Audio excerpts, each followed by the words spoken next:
Dolph is a rapper from Memphis.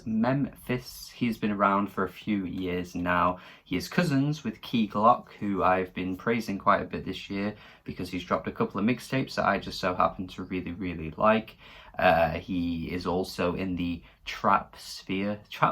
Why did I say that? That's not a thing. They both make trap music. They're not exactly the most lyrical, spiritual, miracle, blah blah blah blah blah blah blah blah rappers around. They in fact aren't particularly all that technical when it comes to writing. Their lyrics aren't particularly all that impressive either. They're just really fun to listen to. I listened to Young Dolph's album from a few years back, Thinking Out Loud. I liked it then, and even this album coming out this year too is enjoyable as well. The thing that he manages to achieve with his music isn't exactly all that special. He just generally sounds great on a beat. His beat selection is usually really strong too. Picks some good features, particularly on this very album here. Some great features coming through. It's just an all-around enjoyable listen, more to do with how it sounds as opposed to what you're getting in a lyrical sense, which these days I'm definitely finding myself gravitating towards a little bit more when it comes to hip-hop, because there's a lot of rappers around right now that are getting a lot of attention, but generally their music just isn't all that exciting to listen to, and lyrically they might be impressive, but I do think you need to balance it well. And Young Dolph isn't exactly mastering this on this album. It's certainly not as enjoyable as some of the other trap albums I've been very highly praising of in 2020, when I think of albums coming from Juke Juice, albums coming from Key Glock, as I've already mentioned, Young Nudie, that Khalil Blue album as well, which is still so damn fresh on the ears a few months down the line. It's a great album, that one. It's not exactly the same stylistically as some of the other ones I've said, but Young Dolph here is still putting out a solid project.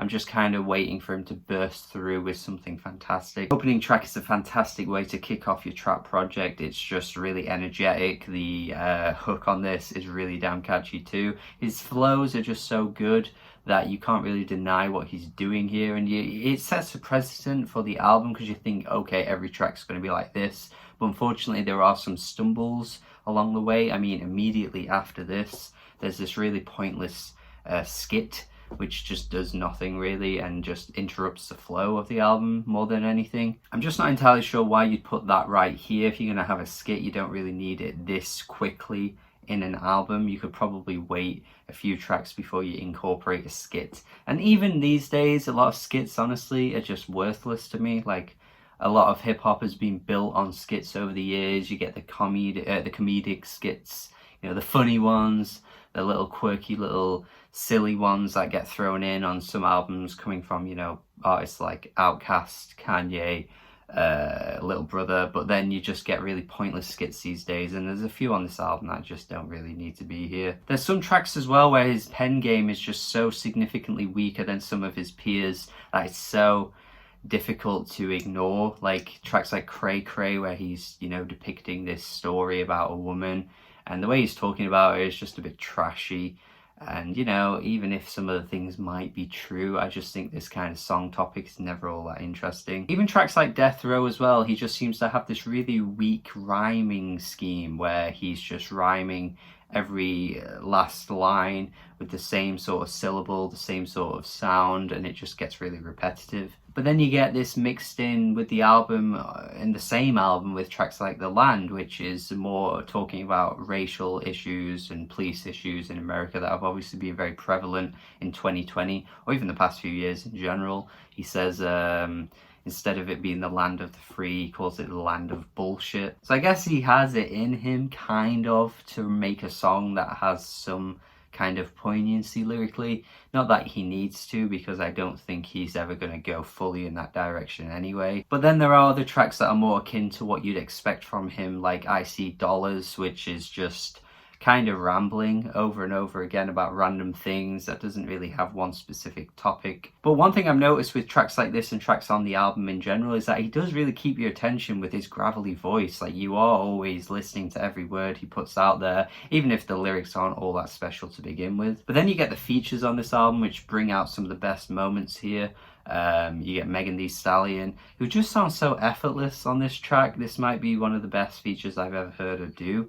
Like, sometimes she gets a bit I guess over the top with her bragging on some tracks I've heard in the past, but here she just sounds really cool, really slick. It might have been because she just felt like she wanted to just be more laid back on this kind of album, as opposed to being a bit more in your face, which we've heard her do in the past. I like the way how she sounded like she just had nothing to prove and just laid out this really slick verse. Yeah, sure, it's not the most amazing thing you've ever heard, but I'm pretty impressed with this. Then you've got Key Glock, who I've already mentioned, they're cousins, so of course a collaboration just seemed perfect here. Listening to this track though, honestly makes me want like an entire album coming from these guys. I think that would work. I think them two could just put out a full album together, and I think I'd eat it up, because these guys are great in terms of their chemistry and how they both sound on a track. So there's definitely these sparks, these flashes of fantastic moments scattered throughout this album.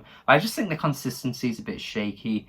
You do get some weaker moments, but then you follow those weaker moments up with the great tracks, and I just think if you had all the great tracks piled together and just kept up that consistency, this would be a really, really good album, but it just doesn't end up being that way. I think it's pretty good overall, so I'm going to go 6 out of 10. Definitely think you should check it out anyway. You might like it a little bit more than me, but if you have already heard it, let me know your thoughts in the comments. Thank you for watching my review. Tell me what I should review next. Thank you, have a good day, and goodbye.